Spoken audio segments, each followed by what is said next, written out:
Rikthehemi për pjesën e fundit ka vështeto miq të dashur, sigurisht për të parë pak si po shkon fushata në terren, se gënjemi në çik nga mediat, nga këto takimet që transmetojnë, megjithatë duam të kuptojmë çfarë ndodh aty ku është thelbi, dhe nuk ka vend më thelbësor se Peshkopia për të dëgjuar humoret e fushatës, nervin e shqiptarëve, dhe ndaj kemi vendosur të bezdisim në këtë mëngjes, edhe pse ishte nisur për rrugë, por besoj do e kapi pak më vonë takimin e tij zoti Përparim Spahiu, kandidati i listës opozitare për Shqipërinë madhështore, për Dibrën madhështore. Do të thotë, e ngushtoni ju të qarqeve apo qëndroni me Shqipërinë madhështore? Mirëmëngjes, mirëse.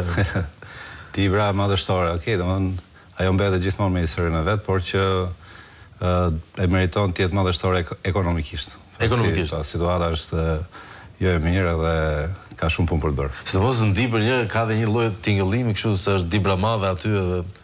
Po Dibra madhe do të madhe, tjetra do të madhështore, domethënë. Dibra madhe në kuptimin negativ na ka ndihmuar sepse gjithë dim ato probleme të çmimeve, sidomos të naftës, po edhe produkte ushqimore, që pjesa më e madhe e Dibrës, si të shbërën ato pazare në Dibrën e madhe. Kështu që nganjëherë edhe mirë që është gjetur për ato njerëz që kanë mbetur në Dibër. E vërtetë është. Ndërkohë, zoti Spahiu, kam nevojë për pasur një program të qartë.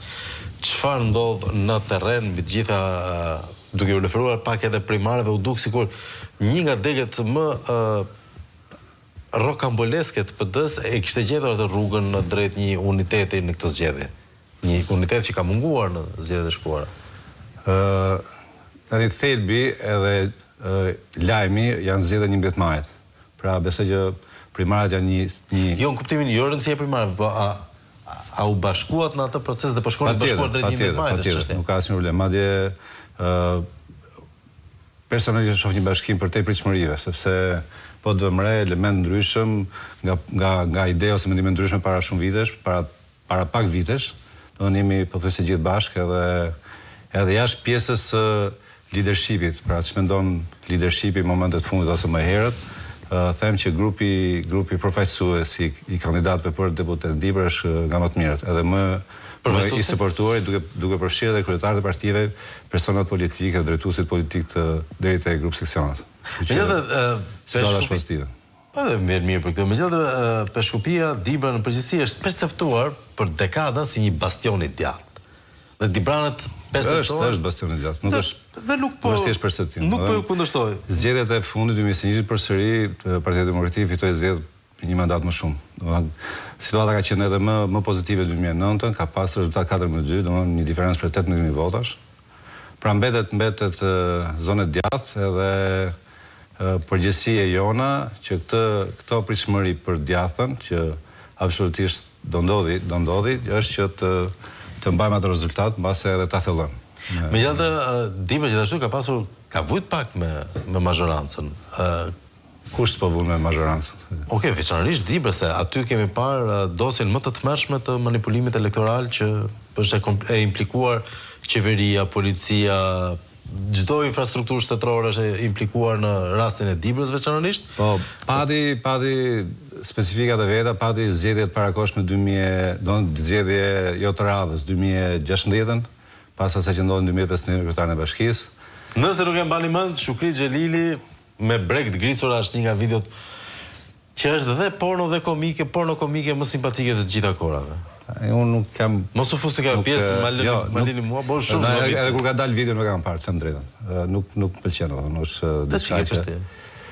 Jo e përshtirë, po gjithë secili ka ato sjelljet e veta me gjë. Kinket e veta, e kuptova.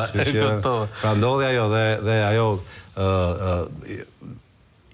si thush engshit ajo jo, ajo që Rama, do të thënë perceptimi i tij për të fituar me çdo kusht pushtetin, qoftë edhe një bashki si e Dibrës, edhe është patjetër edhe e çojnë situata të tilla që gjithë qeveria, kryeministri Kryet Avolinës bëri ato biseda që bëri me eksponent që normal mbase unë edhe i quaj edhe të pafajshëm në mënyrën se si Rama i ndërton raportet me ata që bashkëpunon. Kështu që një situatë, një dramatike ta qush, domethënë, edhe pa një rezultat konkret legal, domethënë, të gjithë asaj historie. Pra, për përgjegjësit që fillojnë nga maja piramides e më poshtë, nëse ka.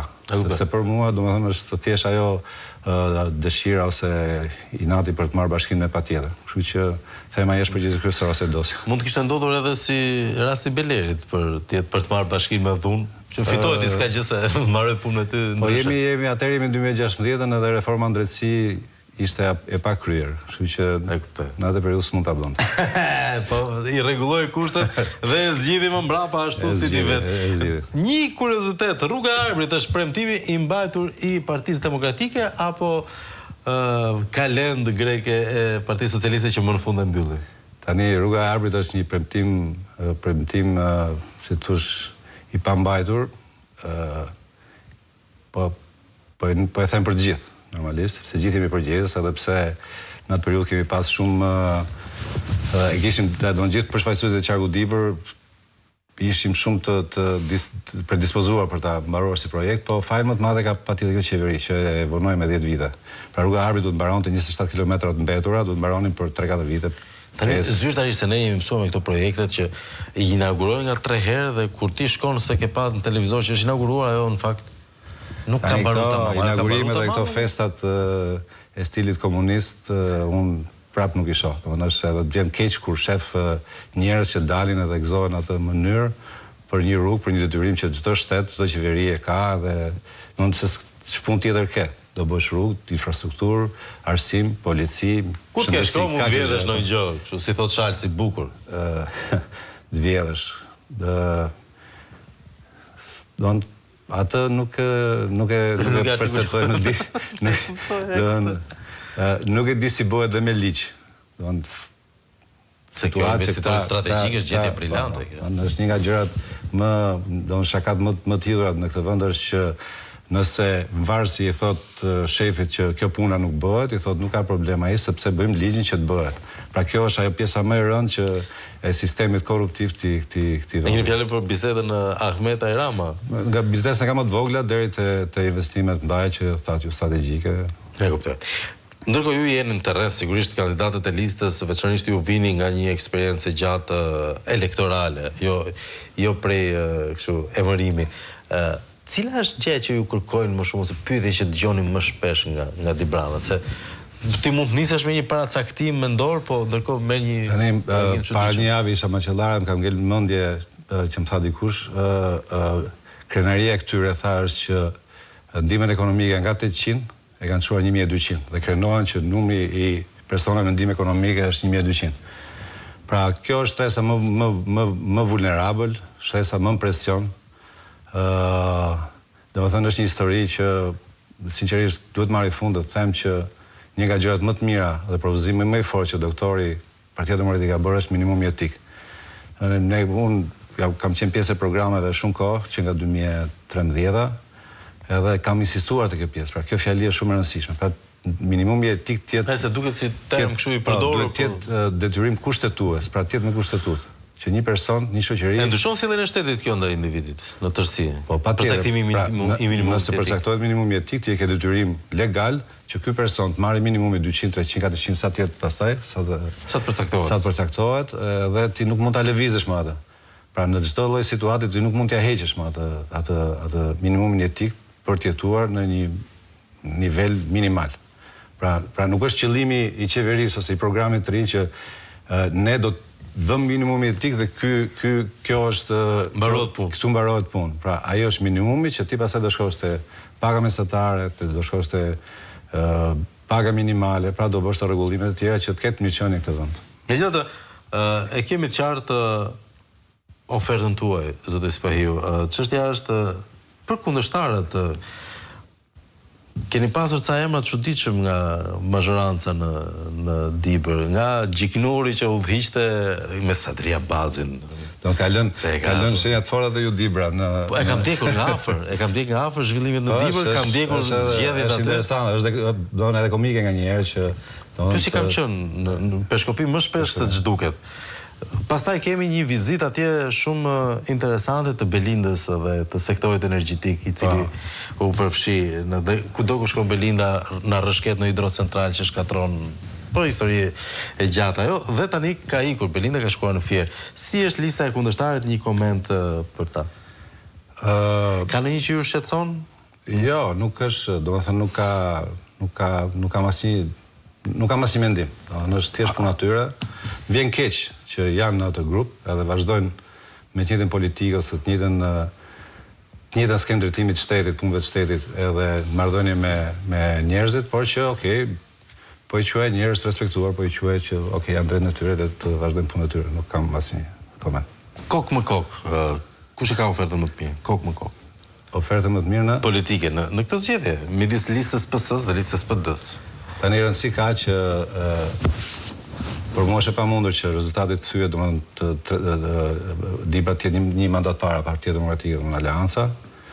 Edhe pastaj ngelet gara mes kolegësh listën e hapur që nuk ka asnjë pikën e problemi sepse gjithë e meritojnë që të jenë në kuvend. Gjithë pesha e koalicionit Partisë Demokratike në Dibra. E qartë, dakord, një gjuhë politikisht korrekte kjo, zoti Sfaiu, megjithatë fushata është pak më e përgjakshme se kaq. A do të veçoj Dibra në deklarata, jo fizikisht. Do të bëj dallim Dibra apo do të jeni është ka shumë rëndësi të thuhet që ne na duhet një organizim ekstrem që të menaxhohet gjithë ajo mërzi, gjithë ajo situatë e rëndë që gjendet jo vetëm Dibra, por gjithë Shqipëria, që të menaxhojmë pra këtë aset që për të maksimalizuar rezultatin elektoral. Është fat që emigrantët votojnë, vjen keq që numri jam i bindur që do ishte numër më i madh, edhe pse dikush mendon se do të jenë 150.000. Janë rreth 250.000 emigrantë që do votojnë. Dibra hyn te qarqet me përqindje më të lartë të bashkë me Beratin të regjistruarve. Pra ka një dëshirë në angazhim të madh edhe normal që pjesa më e madhe e larguarve janë opozitar, jo vetëm djathët, ish djathët e Dibrës, pra kur themi Dibër qarku, Bulqiza, Mati, Klosi, por edhe të majtë. Kemi lëvizur këtë muaj shumë në Itali edhe nuk, domethënë 9-10 janë të opozitës. 9-10? Po. Shifër e frikshme kjo, mbetet për të parë se sa do të ruhet. Do ruhet, normal që do ruhet. Ata me zor presin zarfin. Po për votat këtu, se... Votat u thash tjesht, në organizimi... Tërmeti në Dibër ka ndodhur? Tërmeti i vërtet? 67. Jo, ky i zgjedhjeve. Ky Damian Gjiknurit. Si ishte tërmet? Ajo është tërmet terrori, ajo është tërmet policor, ajo është tërmet... Korruptiv, patjetër, 100% me ju dakord. Nuk është tërmet votash. Pra, kur do të desha një vot nga një person që e vën presion për ndihmën ekonomike, ose kur mashtrohen pensionist me shprehjen që do të hiqet pensioni. Pra, kjo nuk është tërmet, kjo është shumë tjetër, do mbahet për keq. Kështu që tërmeti vërtet ndodhi 11 maj. Ka shumë optimist për rezultatin 4-1. Dhe është shumë i mundshëm, po, patjetër. Domethënë, vetëm Klosi do i lini atyre. Klosi është më demokrat se gjithë qarku. Jo, vetëm Blendi Klosi. Klosi si Bastion. Klosi, Blendi është listën e mbyllur edhe normal një mandat patjetër që Partia Socialiste e merr. Ka të sigurt. Le ta mbajnë aty se gjunaf kanë pas probleme, kanë vujt i çik-çiketet. Kështu që meritojnë. Në fund të 2029-s, pasi keni qëndruar për 4 vite, cili do të jetë, zoti Sfaiu, për ju shenja që keni pasur një legjislaturë të mirë në shërbim të dy brandës? Shenja e gjithë koalicionet apo personale?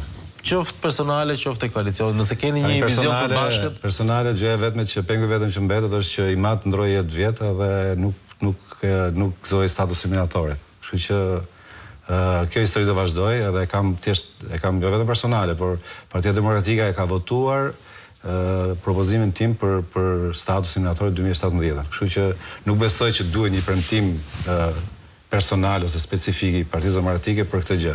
Pra kjo është personalja. Edhe më vjen vërtet keq që ikin vitet edhe ata janë pa status. Madje vazhdojnë edhe janë edhe në gref që për diskutojnë kushte pune, orare, gjëra minimale që nuk duhet t'i kishin problem. Kështu që kjo është personalja. Në sa i takon Dibrës, në aspektin makro 2024 doja ta shifja vendin me bujqësi zhvilluar si që ka pas, me blegtori zhvilluar si që ka pas, me njerëz që të rikthehen punës.